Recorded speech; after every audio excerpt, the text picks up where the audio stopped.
Mavzuni tanlanishi bejiz emas. Nega deganda bugun yurtimizda kengchiliklar, keng yo'llar ochib berilgani bois hamma ham o'z imkoniyati, istitoati doirasida tijoratning u yoki bu sohasiga o'zini urgisi kelyapti. Albatta bu yaxshi narsa.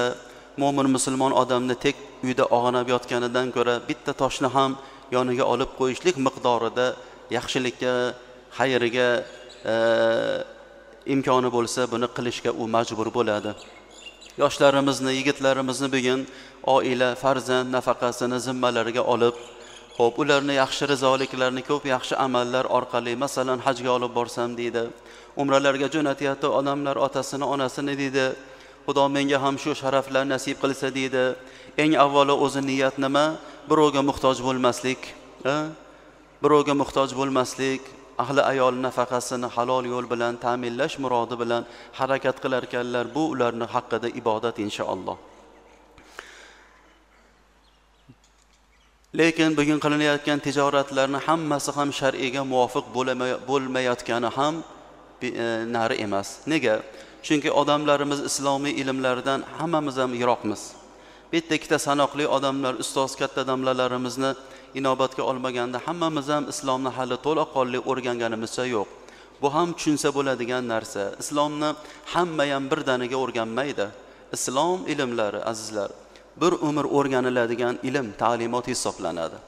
Hech kim 4 yil madrasada o'qib, 4 yil oliy madrasalarda ta'lim olib, yana 2 yil undan ham ziyoda unvonlarga ega bo'lgani bilan islomni o'rgangan sanalmaydi. Mayli nazariy jihatdan bilishi mumkin, lekin islomning amaliy o'rganib hayotga tatbiq qilinishi uchun bir umr ketadi. Masalan, qanday? Inson uylanganda nikoh ilmi unga farz bo'ladi. Ertaga farzand ko'rganda farzand tarbiyasi ilmi endi farz bo'ladi. Uylanganda mahr, er-xotinlik, hayz, nifos, bu kabi xos munosabatlarni ilmlari endi farz bo'ladi. Uylanmagan odamga hozir er-xotinlik munosabati mana bunday bo'ladi. Hayz ko'rsa bunday bo'ladi, o'rtada oqlik ko'rsa unday bo'ladi desangiz tushunmaydi, aql olmaydi. Umuman bilmaydi, yodlasangiz ham bilmaydi.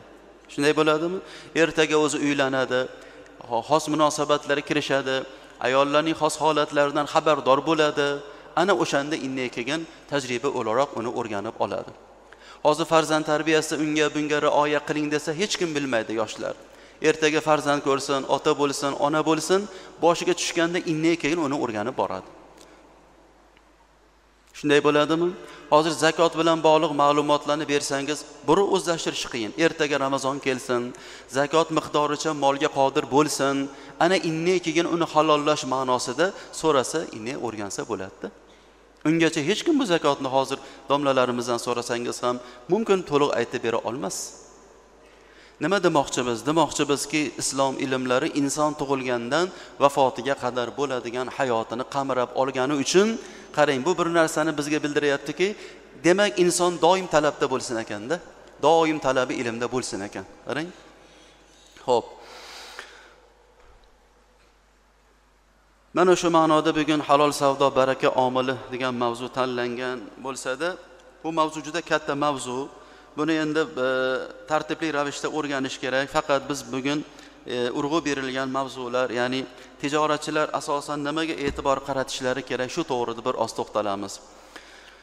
Azizlar, bir odam tijoratchi bo'lsa, umuman hamma odamni qilayotgan ishida qachon halollik bo'ladi, qachon baraka bo'ladi, qachon unda xayr bo'ladi, qachoniki shariatga muvofiq bo'lsa.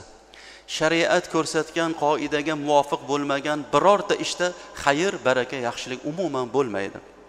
Shuning uchun tijorat qilayotgan odamlar ham eng avvalo tijoratidan oldin soha mutaxassisi bo'lgan ulamolarning huzurlariga bir borishlari kerak. Sheriklik qilyaptilarmi, muzoraba, mushoraka yoki boshqa ijara yoki tijorat, bu bilan bog'liq ma'nolarni o'rganib olishlari kerak. Bizning zamonimizdagi kabi qachoniki ishlari bitmasdan muammoga yo'liqqanda, yine domlalar kerak bo'lib qolib, domlarni telefonda oqtarib, bir joyda bo'lsa ham domla siz bilan ko'rishishim kerak. Juda ham zarur, tinchlikmi o'zi nima, oilaviymi, qo'ydi chiqdimi, yo'q nima desa, yo'q tijorat, sherikchilik. U domla ularni uchun u xizmatkor emas-da uni. boshida kelmagan domlaning huzuriga, ustozlarni maslahat olmagan, domlaga undan bir nasiba tegmaydi undan, misol uchun bir foiziga qo'shmagan uni, misol uchun, to'g'rimi? Yo masjidlarga gilam olib bermagan, yo tahoratxonaga qog'oz olib bermagan, yo chirog'imizni 1 yillik 1 oylik pulini to'lab bermagan u odam. Boshiga muammo tushganda lekin domlani oqtaramiz. Bunday emasdi. Bu bir. Ikkinchidan shuni unutmaslik kerakki, har bir tijoratchini qilayotgan ishi qachon baraka xayr bo'ladi? Birinchisi shariatga muvofiq bo'lsa deb aytdik, ikkinchisi uni ibodat darajasiga olib chiqsa. Ya'ni boshqacharoq aytganda, oxiratga zaxira bo'ladigan narsaga aylantirib olsa, inneki unda ehtiyotkorligi, xushyorligi shunda oshadi. Bu nima degani? Tijorat qilayotgan odam bir umr tijoratchi bo'lib o'tadi. Savdogar odam hech qachon dehqon bo'lmaydi. Demak, shu 70 yil yashasa, 50 yil yashasa, 30 yil, 40 yil tijorat bilan shug'ullansa, shu tijoratchi bo'lib ketadi ertaga Xudoning oldiga. Ertaga ham u tijoratchi bo'lib tiriladi. Lekin buni bilish kerak. Payg'ambarimiz sollallohu alayhi vasallam aytadilarki, bir kun aytadilar: "Inna tujjara yuhsharuna yawmal qiyamati fujjara illa man ittaqa va barra va sadaqa" debdilar. Qarang. Tijoratchilar ertaga tojir bo'lib emas, fojir bo'lib tiriladilar degan ekanlar. Fojirni bilasizmi? Fisq va fujur ishlarni qiluvchi degan. Tijoratchilar qiyomat kuni fojir bo'lib tiriladi, tojir bo'lib emas. Illo magar ham manittaqo taqvo qilganlari va sadaqa rost gapirganlari va barro yaxshilik qilganlari bundan emas dedilar. Demak, bugungi tijorat qilayotgan odam oxiratga jo'natadigan narsasi shu tijorati bo'ladi. Ertaga tijoratchi bo'lib tiriladimi? O'sha butun tarozusida, nomai a'molida tijorat chiqadimi? Ertalab ham, kechqurun ham, yotganda ham, turganda ham savdo bilan o'tyaptimi? Demak, oxiratga bu odam shuni vasila qilib olsin. Ana o'sha ishini vasila qilib olsin. Uni qo'shimcha ibodatga vaqt ortmaydi, nafil roza tutalmaydi, yuk olib keladi, yuk jo'natadi, chiqaradi boshqa zikr vazifalarga ortmaydi, kechalar uxlab qolib, o'zi kech kelgan, sahar turib chiqib ketadi yana molga. Yo'q boshqa u tarozusida, daftarida. Faqat shu tijorati bor. Endi shu tijorati agar dunyo uchun yo'nalsa, u haqiqatda u ziyonkorlardan bo'lmaydimi ertaga? Ana o'sha qiyomat kunida o'tkazgan umr hasot oldi sotdi qilib yuraveribsizda, oxirat tijoratiga ishlamabsan-da deb qolmasligi uchun ham ana o'sha tijoratini oxiratga zaxiraga aylantirib olsin bu odam. Ya'ni tijoratga shu nuqtai nazardan yondashsin-da. Bu bizning bitta katta xatoyimiz o'zi. Hamma tijoratni qilsa boy bo'lamiz deydi, yaxshi mashina minamiz deydi, chiroyli imorat quramiz deydi, boshqa deydi. Yo'q, bunaqa niyatlarni chiqarib tashlang. Inson mashina olish uchun, boshqa boy badavlat bo'lish uchun tijorat qiladigan bo'lsa, qilmasin. Gadoy bo'lib tilamchilik qilib yurgani mingta yaxshi bo'ladi. Qimmatbaho berilgan oxiratga zaxira ishlash uchun berilgan umrlar Xudo la'natlagan, ahlini ham la'natlagan. Dunyo uchun qurbon bo'lib ketsa, bu juda achinarli holat bu. Jonlar dunyo uchun fido bo'lsa, nafaslar dunyo uchun sovurilsa, umrlar dunyo uchun sarf bo'lsa, bu ayni koni ziyon emasmi? O'sha Xo'jazon Qozzomlar Rojiyning bir gaplari bor. Bu endi ma'naviy tijorat u aslida. Ammo shunga juda tushar ekan hamohang. Aytadilarki, behuda sarf etibmiz naqdiy hayotimizni, behuda sarf etibmiz naqdiy hayotimizni, uqboni tojiriga bu ish ziyon emasmi? Qarang, ey birodarlar dedilar, biz umrimizni naqdini, pulini nima qilamiz? Behudaga sarflab yorimiz, o'yin kulga, haya mana shunaqangi. Ki oxiratni tijoratchisi bo'lgan mu'min banda uchun bu ish ziyon basma dedilar-da. Bu ish ziyon-ku bu ish. Ana bir odam dehqon, ziroatchi, hech qachon tijoratchi bo'lmaydi. Bir umr ekin ekadi, dehqon yerda ishlaydi hechgacha, mehnat qiladi, sug'oradi, olib kelib yetiltirib sotadi. Hech qachon dehqon odam tijoratchi bo'lmaydi. Demak, bu oxiratga shu dehqon bo'lib tirilib ketadi shu odam. Ertaga dehqon tiril deydi. Agar u niyatida pul topish, mol topish, dunyodor bo'lish maqsadi bilan tijorat qilsa, umri hayb bu odam. Haligi ziroat qilsa, haligi tijoratchiga o'xshagan. Ammo yuqorida biz muqaddimada aytganimizdek, o'zini, ahlini, nafaqasini ta'minlash, birovga muhtoj bo'lmaslik, bolalari tilamchilik yo'liga kirib qolmaslik niyati bilan va bir so'z bilan aytganda oxiratga zaxira o'laroq yondashsa, bilasizmi? Ishlagan sayin Alloh taolo uning nomasiga ibodat qildi deb yozadi. Har bir chopgan yeri, har bir suqqan urug'i, tikkan doniga qarab Alloh taolo ajr beradi. Ha, chunki u ertalabdan kechgacha Xudo bilan bo'ladi. Osmonni nurli qil, quyoshini chiqarib ber, yomg'irni yog'dirib ber, yerlarni hosilni. O bilasizmi tijoratchini? Nimani? Ziroatchini. Demak, ziroatchi dunyodan ziroatchi bo'lib ketadi. Hunar egasi ham shunaqa, kasblar, boshqalar bir umr kasblik bilan o'tadi. U maqsad tikadi, bir umr kasb bo'ladi. Ustalar ham usta bo'lib, qassoblar ham bir umr qassob bo'lib o'tadi. U 70ga kirgan, 80ga kirgan qassoblar bor-ku, palon qassob, pikin qassob deymiz. Yunus qassob, palon qassob. Nimaga? Chunki bir umr qassob bo'lib o'tgan shu odamlar. Siz o'ylamang, muhtaram mu'minlar. Alloh taoloni topish ilm bilan bilan bo'lmaydi u. Ilm u ma'lum adad odamlarga beriladi. Bu bir. Ikkinchidan, ilm, mutlaq ilm insonga fazilat sanalmaydi. Qachoniki unga taqvo zam bo'lmasa, qo'shilmasa, unda tavozi, mevasi, asari ko'rinmasa, bu ilm foydali ilm hisoblanmaydi. Ilm o'zi ikki xil bo'ladi payg'ambarimiz. Al-ilmun nofi' val ilmun mu'addar. Ilmuddar. G'ayru nofi'. Foydali ilm, foydasiz ilm. Foydali ilm egasiga Xudoni tanitsin, taqvosini kuchaytirsin, u ma'rifatini oshirsin, nafsini jilovlab, havosini yo'qotib, tavozesini ko'tarsin. Bu foydali ilm bo'ladi. U zararli, g'ayru nofi' min ilmin la yanfa'u deganlar payg'ambarimiz. Foydasiz ilmdan panoh so'rayman deganlar. Ana foydasiz ilm qanday bo'ladi? Egasiga Xudodan uzoqlashtiradi. Iyozu billah. Nafsida kibr, havoni paydo qiladi. Tavozini o'rniga manmanlikni paydo qilsa, bu foydasiz ilm. Undan ta kosib bo'lib, maqsad tikib o'tib ketgani yaxshi emasmidi? Yo ko'chada aravacha yetalab eng pokiza qadrli hunarni qilib, haloldan peshona teri bilan non topib yeb o'tgani yaxshi emasmidi? Qiyomatda yorug' yuz bilan tiriladi-ku. Inson shuni unutmaslik kerakki, u fazilat ilmda emas. Alloh taolo Hakim bir ismi. Bir sifati shuki, Al-Hakim, hamma ishni hakimona qiladi. Hikmat va ibrat tadbir bilan qiladi. Yudabbirul amr, hamma ishlarni Xudo o'zi tadbir qiladi. Ana o'sha hikmatlardan biri shuki, har bir yaratgan bandasining o'zini holiga qarab, iqtidoriga qarab, istitoatiga qarab, o'zi bergan qobiliyatiga qarab bir mashg'ulot bilan mashg'ul qilib qo'yadi Alloh taolo. Tushunyapsizmi? Ilm egalarida bir notiqlik, xalqni ergashishlik, xalqqa foyda yetkazishlik qobiliyati borligi uchun sanoqli odamlarga ilm beradi ma'lum qismlarga.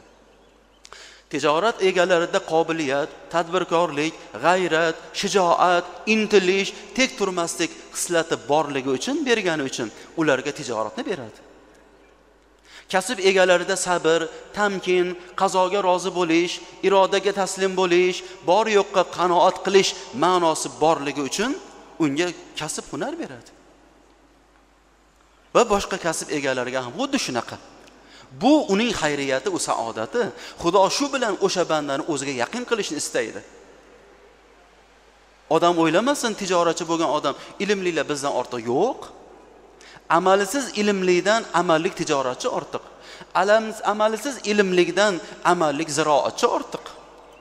Amalisiz ibodat qilayotgan odamdan, ilm o'qigan odamdan amallik bitta masalan kosib ortiq. U baholar suratga qarab berilmaydi u. Baholar suratga qarab berilmaydi, niyatga qarab beriladi. Ko'ring, demak har bir qilayotgan odam ishini mana shunday, bu meni Xudoga olib boradigan yo'l degan e'tiqod bilan yondashsin. Shuning uchun kitob aytadiki, Xudoga olib boradigan yo'l qancha? Xudoga olib boradigan yo'l nechta desalar, Xudoga olib boradigan yo'l bandalarning adadi ekan. Dunyoda necha milliard inson musulmon bo'lsa, mayli kofir va mo'min 7 milliard ortiq inson bo'lsa, 7 milliard yo'l bor ekan Xudoga olib boradigan. Men bir yo'ldan borar ekanman, bu kishi bir yo'ldan, bu kishi bir yo'ldan, bu kishi bir yo'ldan boradi. Men borgan yo'ldan birov bora olmaydi. Bu kishi yurgan yo'ldan men yura olmayman. Hammamizga Xudo bittadan yo'l bergan. O'sha yo'l bilan borib Xudoni topamiz. Kimga ilm, kimga amal, kimga taqvo, kimga tijorat, kimga ziroat, kimga hirfat, kasb, hunar. Banda o'ziga berilgan narsani xayriyat deb bilsin. Ko'ngli to'lmasam endi ilm o'qolmadi, ibodat qilolmadi, shu kasb bo'l. Yo'q, sizni kasb qilayotganingiz eng yaxshi hunar muhtaram mu'minlar. Agar yuqoridagi gaplarga amal qila olsangiz. Nega? Chunki payg'ambarimiz alayhisalom aytibdilar: "Al-kasibu habibulloh." Kasb qiluvchi odam Xudoning do'sti u. Xudoni yaxshi ko'rgani u. Nimaga? O'zini ham ta'min qilyapti, orttirsa birovga ham bir foyda yetkazyapti. Bola chaqasi tilamchilik yo'lidan saqlanyapti. Men tilamchilik qilayotgan yigitlar bor ko'chada. Endi duo qiling deydi. Alloh sizni qalbingizni boy qilsin dedim. Siz bunaqa tilamchilik qilib yurmang. Metta ikkita qissalar jon bolam deb xayr qiling. Nima bu? Harom shu ularni qilayotgan ishi. Bu hadis sharifning taqozosi bu. Hadis sharifning xulosasi shu. Bir kunlik ozuqasiga qodir bo'lgan odamni tilamchilik qilishi harom bo'ladi. Mayli u qanaqa millat, u millat yo'q islomda. Millat ko'tmaydi islomda.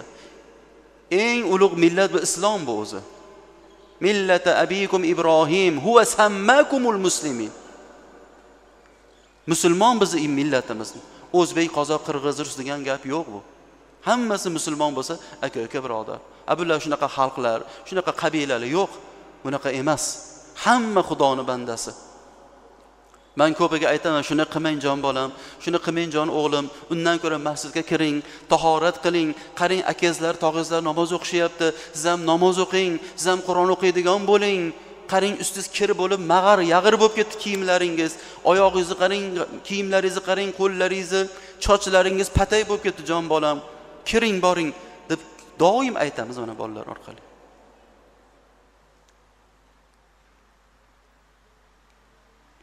Mana shundan saqlantirish uchun kasb qilayotgan kosib bo'lsa, u Xudoning habibi do'sti bo'laveradi u. Kosib degani ko'shmaslik degan emas, kasb qiluvchi, mayli ustami, boshqa qanaqa kasb qilyapti, bunaqa yasaydimi, bunaqa yasaydimi, bunaqa. Xullasda ana demak nima demoqchi bo'ldik?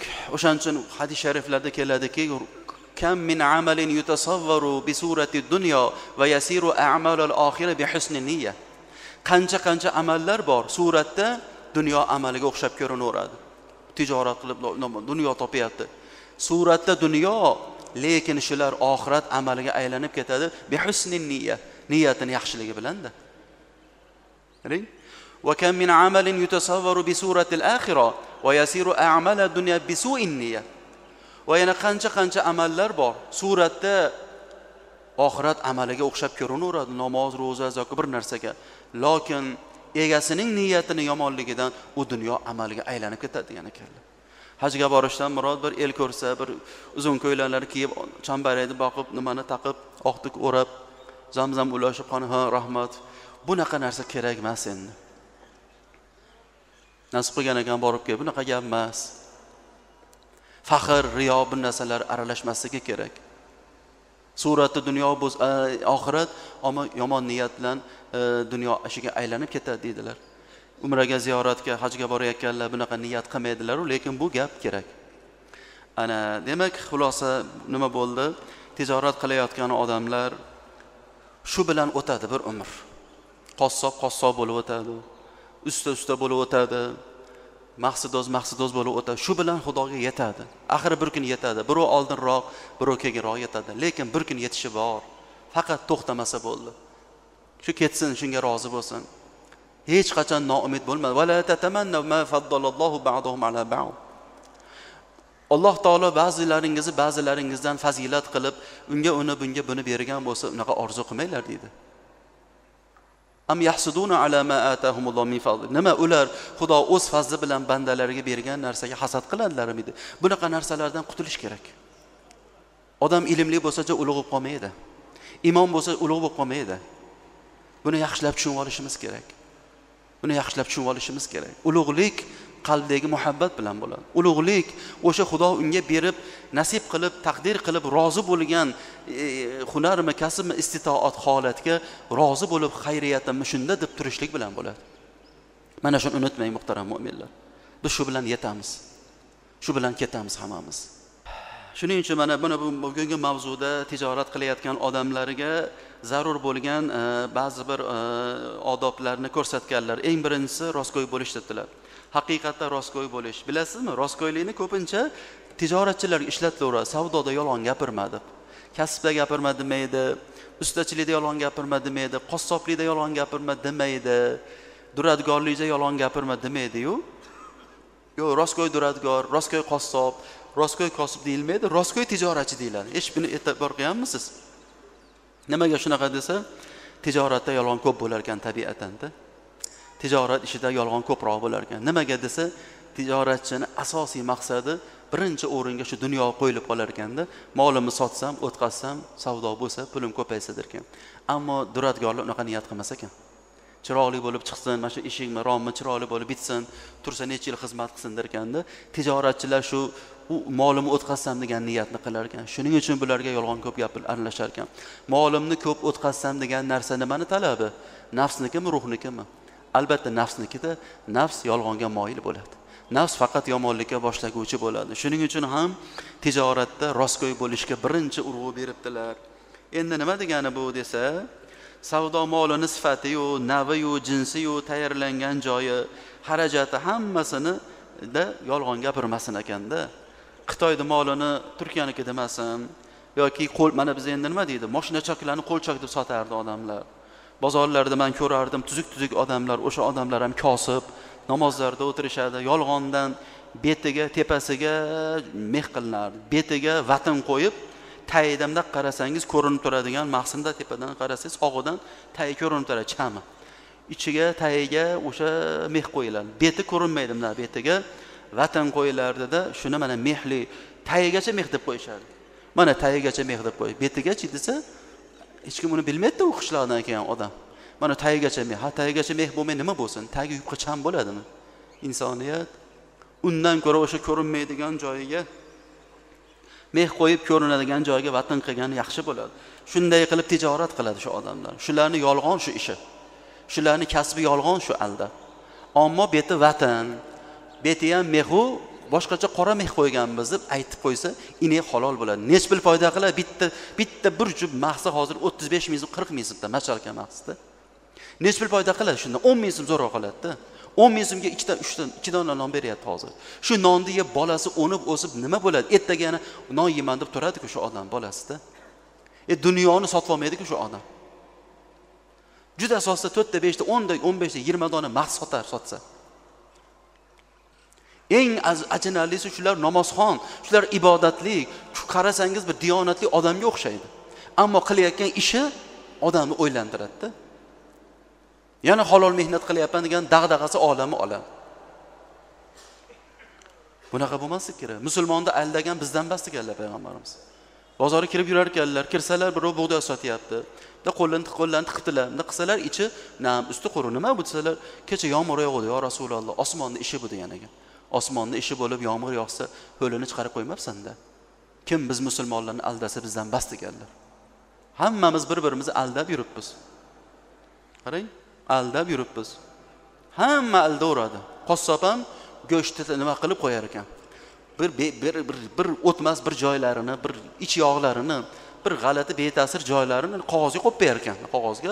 Qog'oz endi nimani oldida, tarozini qo'yib qo'yar ekan haliga. Ilimda qilib ko'z mana ko'ringlar, juda yaxshi. Bunda qo'yib, bunda tortib beradi. Uyga borib hali go'shtni ossangiz, tagidan hali beta'sir tashab yuboradigan, it ham o'ylab yeydigan narsa chiqadi hali joydan. Nima u, yelimmi u? Bilmayman nimada. Bizda yo'qdir, lekin shu yurtimizda bor shunaqa odamlar, qassoblar. Farg'onalarda ham bor, joylarda ham bor, mana shunaqa. Shu bilan musulmonni aldab 75 ming so'm bitta go'sht, 75 ming so'm. 195 ming so'm qo'y go'sht. Qiynalib, ezilib shuni oladi, uyga borib bir narsa qilay desa, yo bitta ovqatli chiqmaydi, lekin bir qovurg'alarni hali nimalari bo'ladi, to'shli joylari bo'ladi qo'yni. Pishmaydi, yog' desa yog' bas, go'sht desa go'sht bas. Shu qovurg'alarni o'tkazib Toshkentda bitta yaxshi ish bor. Sonini narxi alohida, qo'liniki, biqiniki, qovurg'asi, bo'yin alohida, son alohida, gurda yog'i alohida, hammasini narxi alohida sotiladi. Bizda soni ham o'shnaqa, qo'li ham o'shnaqa, qovurg'asi ham o'shnaqa, hamma yo'g'i o'shnaqa, bir xil narxda sotiladi. Mana shuni ham bir mulohaza qilish kerak. Qovurg'ani qo'shib berayotgan bo'lsa, chichi ko'paytirib berish kerak. Shu bilan oxiratga zaxira ishlab qoladi. Yo jab bo'lmasa, bitta jigari bo'lsa, jigarni qo'shib bersin. Hali meni mushtimdek buyrakchasi bo'lsa, haligini qo'shib bersin. Xonadonni kimi bolasi ekanini biladi-ku shu odam ham. Bechora bitta zo'rg'a pul topib, hali 1000 so'mliklar, 500 so'm, 5000 so'mliklarni binasa qilib mijig'lab hali bolasi olib chiqadi. Undan ochib 15000 so'mlik yo 10000 so'mlik go'sht bering deydi. Shularni bir o'ylash kerak.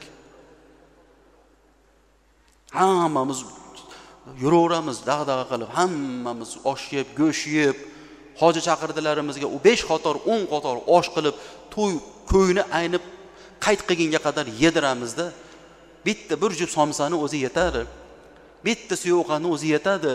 Bitta oshni o'zi yetadi endi. Unga ikkinchi ovqat, uchinchi ovqat, bosma, palon, bunaqa ishlar.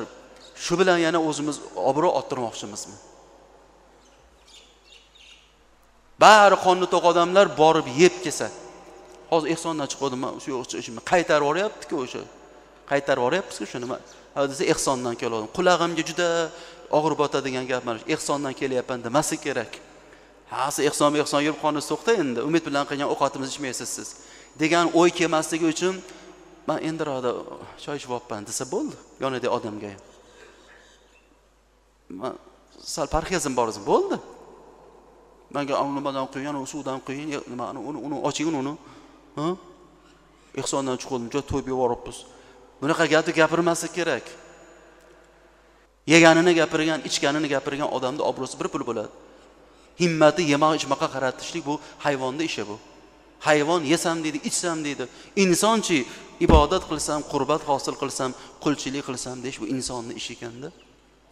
Mana shu narsalarga mana o'tirib biz ertaga biz ham ehson qilamiz, siz ham ehson qilasiz. Bir mulohaza qilishimiz kerak ekan, qator narsalarni qo'ymaslik kerak. Bitta talinkaga necha xil narsa, kamtarona narsa qilsak ham odam maza qilib o'sha yerda huzurlanib yeydi-ku. Biz qilib beramiz, qolgan odamlar qiynaladi, lekin qilmasa bo'lmaydi, falon. Shumi o'zing yaxshilik qil deydilar islomda. Yaxshilik qilolmasang yomonlik qilma. Bizni turishimiz dunyoda islomga bir foyda keltirdingmi deb Xudo so'raydi ertaga. Bilasizmi, o Yusuf alayhisalom sotilayotganda 4 kalava ip yigirgan, 6 kalava ip yigirgan kampir onani xizmat himmatini o qaysi kuni gapirib o'tirdi-ku. Yusuf payg'ambarning sotilayotdi, o'tiraveribsan-da. Men boymidim, Parvardigor, puling haq qo'lingdan kalava ip yigirish kelarmidi? Kelardi. Olib borib shuni xarid qilmabsan-da, do'stim sotilayotdi degan ordan, isnoddan qutulib qolaman-ku degan ekanlar-da. O'sha kampir onachalik, oqsos kampirchalik ham bas bizning himmatimiz. Himmatimiz bor, hammasi nafsimizga shu qaratilgan. Men yana oldin ham juda ichki minbarlarda aytganmiz. Yana bitta narsani aytay, bu alhamdulillah bugun keyingi avlod yangi shakllanib bordi. O 25 yillar nariyog'ida bor edi. Hayotimiz shu marosimlarda o'tgan, hayotimiz shu odamlar bilan majlislarda o'tgan. Necha xil odam gapini eshitib kuzatganmiz hammamiz. Kuzatuvchilik xususiyati shakllanib qolgan bizda. U gaplarni tahlil qiladigan bo'lib qolganmiz. Ha, gapidan qarab o'zini tarozidagi toshini bilib olaverasiz. Vazni qancha keladi? Og'irmi, og'ir basmi?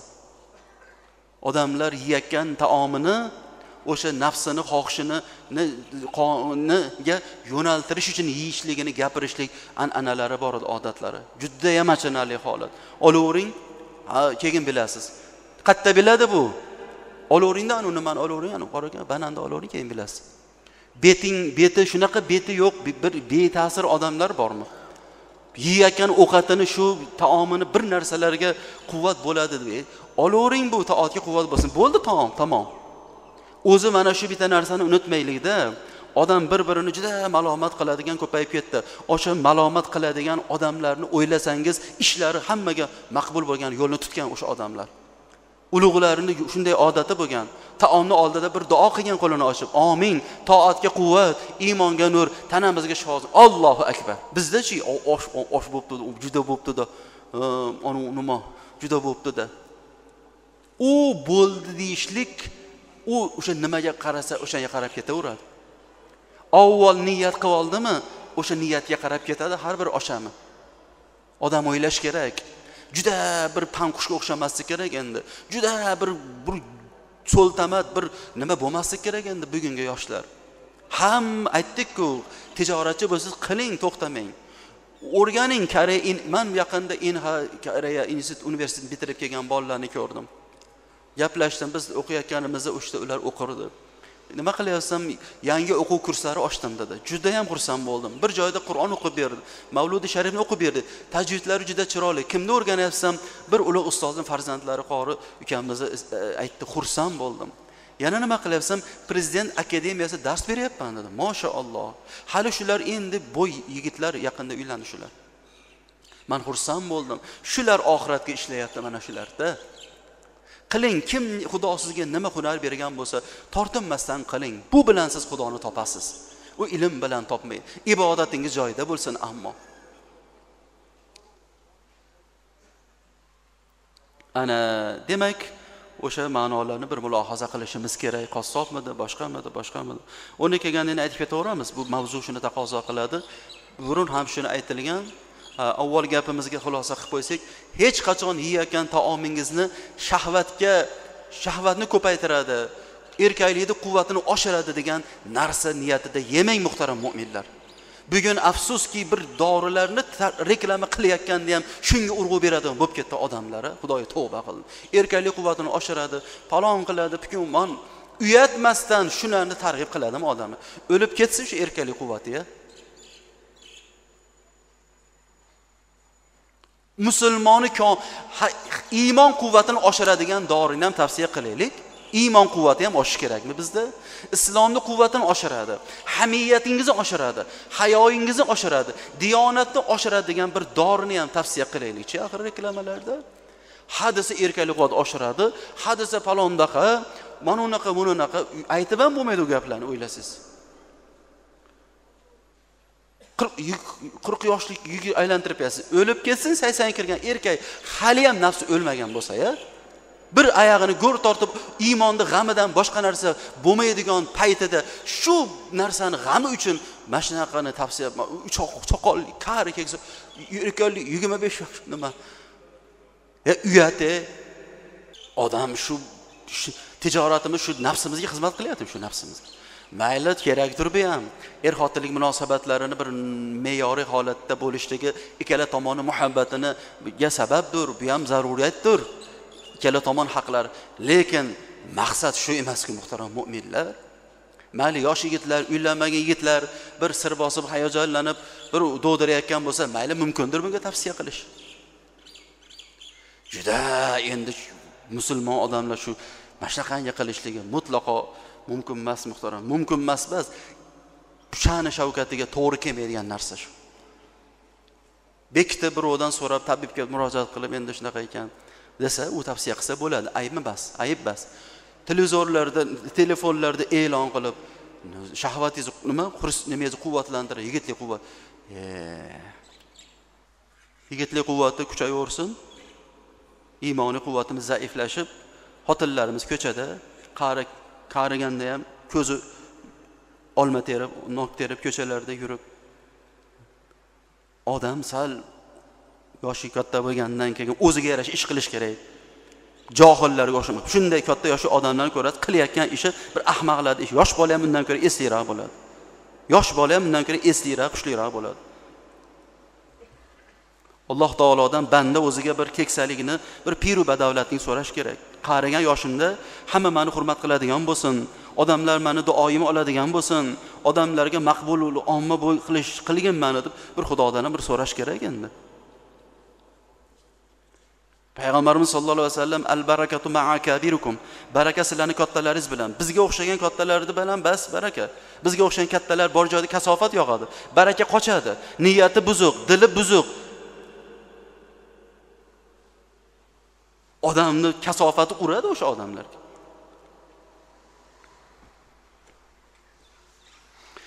Mana bu ma'no. Demak, rostgo'y bo'lishlik birinchi o'rinda, yolg'on gapirmaslik, aybini aytmaslik, o'sha qassobmida kim bo'lsa, nima bo'lganda hamda bugun o'sha qassoblarni aytmoqchi bo'lgan gapimiz nima edi? Bechora qishloqlarda, shaharlarda ham bo'lsa odamlar qo'y boqadi, mol boqadi, xususan qo'y-ku bir anchada tayyor bo'ladi. Mol boqish oson emas. Mol bir kunda bir dunyo narsa yeydi. Axlati ham o'zi bir dunyo chiqadi. Uni tezagini har kuni toshimasa, tagini bir tozalamasa bo'lmaydi u. Bechoralar bir kilo kunjara necha ming. Shular bir ro'zg'orim butlanadi, bechoralar boqadi. Endi uni bir o'zi so'yishda bir udda qilmaydi hamma ham. Qassob jonivorni so'yib bermasa iloji yo'q. Olib kelsa, bagurda qassoblar ham aksari o'zi mushaqonga bir nima bo'ladi, qassobga o'xshaysiz deydi.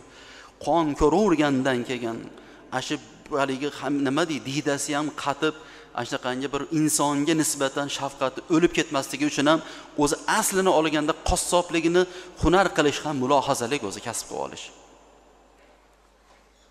O'shaning uchun kitobi Udhiyada aytadiki, "Va zabhu bi yadihi in ahsana va illa amara ghayrahu" deydi. So'yishni agar o'zi bilsa, o'zi so'ysin deydi.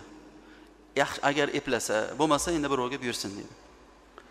Mana o'zi asli shuni hamma so'yish kerak o'zi. Endi birov yuragi betlamaydi, yo'q, o'sha qassoblar ham o'shaning uchun ibodatli bo'lib, namozxon bo'lib, bir pokiza bo'lib, o'sha kasbi unga salbiy ta'sir qilmasligini Xudodan so'rab turish kerak-da. Qo'ylar ham undan ertaga haqqini oladi agarda, mollar ham agar zulm zo'ravonlik bilan so'yayotgan bo'lsa. Nima, sizga haq, hamma narsaning haqqi bor. Tilsiz jonivorlarning haqqida ham Xudodan qo'rqing deganlar payg'ambarimiz. Ittaqulloha fi hadhihi al-baha'imil mu'jama farkabuha solihatan wa kuluha solihatan lil akli deganlar. Bu tili yo'q jonivorlar haqida Xudodan qo'rqinglar. Minadigan bo'lsangiz minishga yaroqli qilib mining, so'yadigan bo'lsangiz so'yishga yaroqli qilib ne so'ying. Uni urib, ko'tini ko'tarib, chorsillar. Bunaqa qilmaydi u. Tili yo'q ekanmi? Ertaga til beradi Xudo. O'sha uradi, o'shani haqqini oladi o'sha. Sizga nima? Qiyomat kunida hech qaysi haq qolmaydi dedi Alloh taolo. Shu ma'nolarni o'ylash kerak. So'yib berar ekan, so'yib bersa nechpil ziboymi turishi bay qilib so'yar ekan. Judda ham men shunga ichim og'iraveradi. O'zim mol boqmaganman, ammo qo'y boqqanmiz alhamdulillah. Hozir ham qo'yimiz bor. Turadi. Lekin mol boqmaganmiz, qo'shnilarimiz boqadi ko'rganman, qiynalayotganini ko'raman, oson emasligini. O'zlaringiz ham o'ylanglar-da. Nima degani bo'lsa, terisini olaman xizmatimga, kalla pochasini olar ekan, jigarini olar ekan, buyragini olar ekan, yuragini olar ekan, ich yog'ini olar ekan, dumini ham olar ekan. Olganda ham dumni o'marib, bir 3-4 kilo go'shtni qo'shib innay olar ekan. Mana shu bilan odam o'g'naladimi endi ya? Yana uni pulini necha oylarda berar ekan? Bir 15 millionga bo'lsa, bir 4 million berar ekan, bir 2 million berar ekan. So'rab, haligi narsa yo'qib ketadi qarangda. Insoniyat, insonchilik shunchalar bo'ladimi? Mo'minlikni gapirmayapmiz, insoniylik gapiryapmiz hozir. Mo'minlik-ku batariqu uloya. Hab jigarini ber o'shanga. Jigari bir jigar qo'ri yeb oladi hali odamlar. Qizi kelsa, voy dadang qo'y so'ydirurlar. Bu jigarni olib ketgan bolam. Qo'ri yegan, voy bir shapalaq jigara, eng arzonlar, qon o'zi jigar, bir mazasi ham bo'lmaydigan bir narsa, bir rezinkaga o'xshagan. To'pgina piyoz bilan qovurishib bir yeb oladi shuni. Qiziga beradimi, o'g'liga beradimi? Men uni qo'yringlar, dadam qo'y so'yadilar. Mol so'yadilar, bechora qassob bundan baraka topsin, jigarini tashab ketibdi-ya. Qarang-a, 1 kilo go'sht yo'q, bitta dumi yo'q. Bitta dum ham 1 kilo chiqadi, chiqmaydi. Suvaydan iborat, mana ingichka, bir tepasida 2-3 tasi bir go'shi bo'ladi. Tashab ket, shuni bir sho'rva qilib issin, bir uzoq qaynatib. Shumi endi biz mo'minda hali nima deydi? Yiqitadigan zamonmi endi shu? Ha, u ibodatda turgan odam bir-birini yiqitaman deyapti-ku. Ko'chani qo'yavering bozorlarni. Diniy odamlar degan odamlarning ichida mana shunaqa narsalar bor-ku. Shumi endi biz musulmonchligimiz? Kimga ko'rsatamiz bu musulmonchligimiz? Mana Marg'ilon xalqi, mana masjid qavmini ko'ring, jonini beradi bir-biriga. Bir-birini yiqitadi, bir-birini ekib ketadiganlar shetda desa, xafa bo'lmaslik kerak. Xafa bo'lmaslik kerak. Shoh sudraydiganlar shetda, bir-birini aybini oqtaradiganlar shetda desa, xafa bo'lmaslik kerak. Nimamizni ko'rsatamiz namuna qilib? Dag'dag'amiz olamda oladi. Ibodatli suratimiz bor, taqvodorlik suratimiz bor. Keling ya bunaqa ishdi. Ana shu qassob birodarlarimizdan Alloh rozi bo'lsin. Shular qilmasa biz go'sht so'yalmasdan qiynalardik. Lekin ibodatliklari bor, biz jonlarimiz ularga doim tashakkurlar aytadi. Lekin yurt holi emas, har kim o'zini o'nab bilib ishini qilsin. Xo'p, mana yakuniy mavzular kelyapti. Demak, savdo bilan mashg'ul bo'lib deydilar, ibodatga beparvo bo'lmaslik. Ha shu. Tijorat qilar ekanman deb jamoatga kelmay qo'ymasin. Eldan burun bozorga Qumtepaga borib olmasin. Men bilardim, men bir odam bilaman. Qumtepaga borardik, mahsulotlarimizni olib, ishlarimizni olib. Bir qo'shnim bo'lardi. Bahrinda yashaganimizda. Yaxshi tijoratchi, lekin shu odam kasblar, materialni sotardi. Shu odamni ko'rsam, hamma erta kunda borgani holda u bomdodga borib, masjidimiz ishlab turardi unda Bahrindagi. Shu yerda bomdodni o'qib, yosillarni o'qib, shashkalimalarga o'tirib, tinglab, inne kelgan kun chiqib qoladi, to yuklab boringacha. Mana shunday qilib borardi. Menga juda ta'sir qilardi, havas qilib boqardim. Hayot shuni ko'rsatdiki, mana shu odam bugun o'sha sohada hunar qilayotgan odamlarning eng oldi odam shu odam bo'ldi hozir. Eng oldi odam. U tugul o'g'illari ham juda ham katta xayr ishlarda ishtiroklari bor. Qancha talabalarni kontraktlarini to'lab beradi. Qancha masjidlar qurilishiga shunday hissalarni qo'shadi. Butun boshli armaturalarni olib berayotgan, butun boshli g'ishtlarni olib berayotgan odamlar mana shular. Men ko'rdimki, ha, Xudo uchun o'sha eldan burun borganda ham o'sha yozilgan rizqini olardi. Ulug'larimizdan Eshon Sofalar hazratlarining gaplarini eslang. Yugurgan birla rizqing qatra toshmas, yugurgan birla rizqing qatra toshmas, ketar qadring qadardan hargiz oshmas. Qarang, yugurganingiz bilan yozilganidan ortig'i kelmaydi dedilar. Payg'ambarimiz so'zlari bu. Aytadilarki, menga Jabroil alayhissalom kelib, meni qalbimga aytib ketdiki, lan tamuta nafsun hatta tastawfi rizqaha. Biror bir inson dunyoda rizqini to'liq yeb tugatmagungacha o'lmaydi. Va unga taqdir qilingan rizq albatta keladi. Bas shunday ekan, fatlubu fi rizqi, rizqni talab qilishlikda yaxshilik yo'li bilan talab qilinglar deganlar-da. Ya'ni bir odam haromdan talab qilsa ham o'sha yozilganidan ortig'i kelmas ekan. Demak, haloldan talab qilganda ham o'sha rizq kelar ekanda. Qarang. Hazrat Ali bir kun masjidga kirdilar. Masjidga kirib ketayotib, bir odam turgan ekan. Mana u hachirlari bor ekan. Mana uni jugani, egarini aytdilarki, mana u otga qarab turganda ulovga namoz o'qib chiqib olay dedilar. Xo'p dedi. Kirib ketdilar, namoz o'qib chiqyapti, qo'llariga 2 dirham ushadilar. Qarab turganiga men his berib qo'yay, xursand bo'lib ketadi. Hachirimni qarab turdi deb chiqsalar, hali hachir turibdi, egari yo'q. Olib ketibdi dedi, meni egardi. O'g'ri bola ekanda bu bola bozorga boribdilar. Bozorga borsalar, hali o'g'illangan egari sotgan ekan. Bozorga olib chiqqan ekan sot. 2 dirham berib, haligini olib kelgan ekanlar. Aytgan ekanlarki, inson shoshqaloqlik sababli o'ziga yozilgan halol rizqni haromdan oladi degan ekanlar-da. Shoshqaloqlik sababli halol rizqni harom qilib oladi. Agar sabr qilib o'tirganda edi, hali nima 2 dirhamni shu 2 dirhamni Xudo taolo o'sha kuni unga yozgan ekanda, qarang. Shoshqaloqlik qilib yuguraversak, ibodatlarimiz qolaversa, namozlarda jamoatda ko'rinmasak, xayr ishlarda hadisa safarda yo hadisa bozorda bo'laversa, unda savdosi bo'ladi, lekin baraka, xayr bo'lmaydi. Hali savdosi insonning qalbiga quvvat, iymoniga nur bo'lmaydi. Qarang. Nimaga? Chunki Alloh taolo buni Qur'onida maqtabdiki, Xudo maqtagan odamlardan bo'lib qolganimizda qaniydi? Alloh aytadi: "Astaizu billah, rijalun la tulhihim tijaratun va la bay'un an zikrillah." Shunday yigit insonlar bor deydi, qarang. La tulhihim tijarat. Tijoratlari ham va la bay'un, oldi sotdilari ham an zikrillah. Ularni Allohni zikr qilishdan to'smaydi, qarang. Allohni zikr qilishdan va iqomis sola, namozlarni barpo qilishdan va ita'iz zaka, zakotlarni haqdorlarga ajratib berishdan to'smaydi dedi. Chalg'itmaydi dedi. Balki ko'proq zakot berish uchun ko'proq harakat qiladi. Ko'proq ibodat qilish uchun, yaxshilik qilish uchun harakat qiladi. Qarang, mana e'tibor bering. Yaxofuna yawman, ular bir kundan qo'rqadilar. Qaysi kun u desa, tataqallabu fihi al-qulub wal absar. Qalblar va ko'zlar qo'rqinchdan olazarak bo'lib, qalblar dahshatga tushadigan qiyomat kunidan qo'rqadilar ular deydi. Qarang.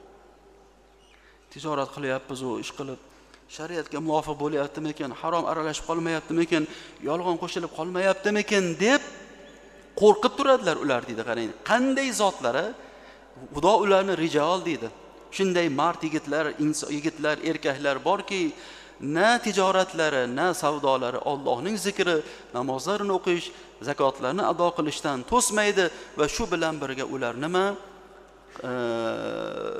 Ko'zlar va qalblar qo'rquvga tushadigan qiyomat kunidan qo'rqadilar deydi. Alloh hammamizni mana shularga sharaflarga yetkazsin. Mayli ko'kat sotayotgan, semiska sotayotgan, bu yerda qand sotayotgan ularga chiqib yo'q. Bularda yolg'on aralashmasa kerak. Asosiy ish katta tijorat qilayotgan odamlar. Mana oxirgi gapimiz ehtikor deydi, monopoliya.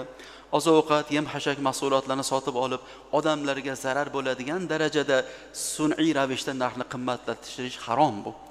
Ammo Hazrat Umar aytgan ekanlar, Abdulloh ibn Umar roziyallohu anhumoki, inson o'zini masalan o'zini bug'doyi bor, guruchi bor, karishkasi bor, uni masalan saqlab turishligida narxlar qimmat bo'lib, odamlar ehtiyoj tushganda sotaman deyishligida o'ziniki bo'lsa zarari yo'q deb aytgan ekanlar. U ehtikorga kirmaydi. Yana bittasi bor, oxirgisi iqola. Birov bir narsani oldi, qimmat olib qo'yibdi. Shu birov sotdi, arzon sotib qo'ydi, birodar. Men ichkariga kirmagan ekanman, ichkarida arzon ekan, eshitaydi, qimmat olib qo'yibman, shuni qaytib oling desa, qaligini qaytib olishlik bor. Men arzon sotib qo'yibman, birodar. Ichkariga kirganimda ancha qimmat ekan, sizga gapingizni olib arzon beribman. Bering meni, men shu molni savdo buzaylik desa, iqola shuni qilish kerak. Majburiyat bo'lmasa ham iqola deydilar payg'ambarimiz. Kim birodarini xatosini kechirib, bayini buzib qaytarib bersa, nima bo'ladi? Alloh taolo qiyomat kunida qadamlar toyadigan sirot kunida shu odamning qadamini toydirmaydi deganlar. Qarang. Bechora 100 ming, 200 ming ziyon qilganda arzon sotib qo'yibman deydi. Bu bitta yomon tomoni shu yerdaki, payg'ambarimiz alayhissalom aytganlar, qarang, buni shu gap oxirgi gap qalbingizga naqshlab oling. La yahillu malim ri'in muslimin ala g'ayrihi illa an tibi nafsihi. Biror bir musulmonning moli boshqa bir musulmonga hech qachon halol bo'lmaydi, qachoniki chin ko'ngildan chiqarib bermaguncha deganlar. Ammo nima, o'g'irlayapmanmi, savdo qilyapman? Yo'q, qutilmaysiz. Savdo qilyapman, men savdolashib olyapman deganingiz bilan qo'lini uzib, ezib, temirga o'xshagan qo'llarni bu yoqqa ko'ning deb qolmisiz? Aylanib hali inson. Qanaqa gap bu inson? Shunchalikka boradimi inson mol uchun, ha? Bir yetimni boshini silab bu qo'lda o'rnida. Bitta masjidga g'ish olib borib ber. Mana xotinlarida Shokirjon qiray g'ish qo'ydilar kecha. Olib borib beraylik shu g'ishni o'sha yerga. Izib sakraratib, shumi yana bitta mol uchun odam, ha? Qo'llar Xudo uchun sajdagohlarga bormaydimi bu qo'llar? Egilmaydimi shu boshlar yerlarga Xudo uchun, ha? Mana shunchalikka boradimi odam? Ana demak, ovolyap savdo qilib olyapman deb hech kim qutilmaydi. Ha, bo'pti-da, endi bo'pti, mayli, o'sha 14 mingga bo'lgan yaxshi bo'ladi. 13,5 ming bo'lib qoldim. Og'rindimi shu halol bo'lmaydi deganlar. Ba'zi ulamolar hech bo'lmaganda makruhi tahrimi, haromga yaqin makruh bo'ladi deganlar. Siz u men savdolashib olyapman, men rozimisiz? Rozi bo'ladi-da endi sizni. Roziman deb qo'ying. Ha, u tildan chiqqan rozilik sizga nima endi? Bunaqa gaplarni qilmaslik kerak. Odam din uchun xor bo'lsin, dunyo uchun xor bo'lmang o'zingizni. Nuhinu dirhamana fi sawni sudadina man sana qad sana irdan lahu man hana dirhamahu dedilar. Obro'larimizni saqlash uchun pullarimizni xor qilishimiz kerak. Kim pulini xor qilgan bo'lsa, obro'sini saqlab oladi. Keling o'sha 100 ming, 200 ming bilan bitta kambag'al molni boqib, qo'yni boqib, ezilib, go'ngini tozalab chiqqan. Siz olib hozir aytda birovga sotib yuboryapsiz yana yo'niga qo'yib. 1 yil qilgan foydasidan bitta qassobda yoki olib sotar foydasi ko'proq. Shu mo'minlikmi muhtaram mu'minlar? Yo'q, bunaqa emas. Demak, bugungi suhbat shu bilan intihosiga yetdi. Diniy idora halol savdo, baraka omili deb aytgan mavzuni ozmi ko'pmi ochib berishga harakat qildik. Bu xolis gaplar. Mani bu boshqa qassobchilik qilmayman ham, molim ham yo'q so'ydiradigan, boshqa narsa ham unaqa emas. Xudo bersa eplab olib nonimiz, kunimiz o'tyapti. Tirik hammani rizqi azali. Domlaja mol boqib yo'q, unaqa demayman. Mol boqib so'ydirganimni. Men mol boqib so'ydirgan odamning holiga tushaman kerak bo'lsa. Kasal bo'lib doriga pul topolmayotgan odamning holiga tushaman kerak bo'lsa. Men shunday odamman va bu mo'minlik inshaalloh. Tashakkur hammalaringizga. Tashqari sovib ketdi. Yomg'ir yog'yapti shekilli, mana salafanlar ko'tarib yurishdi. Yengil o'qib olamiz. Alloh hammamizni masalalarga amal qiladigan qilgan. Bu tijoratchi biz hammamiz, oxirat tijoratchimiz. Ham dunyo tijoratidan mol bilan, ham oxiratda bo'ladigan ibodat bilan tijoratlarda xato qilmasdan kirobihal bay'u ya Suhayb degan ekanlar. Ey Suhayb, savdoing foydali bo'ldi. Savdoing foydali bo'ldi deganlari kabi oxiratga borganda shu o'tkazgan umr tijoratlarimizni foydasini Xudo hammamiz haqqimizni o'zi haqli qilsin ya arhamar rohim.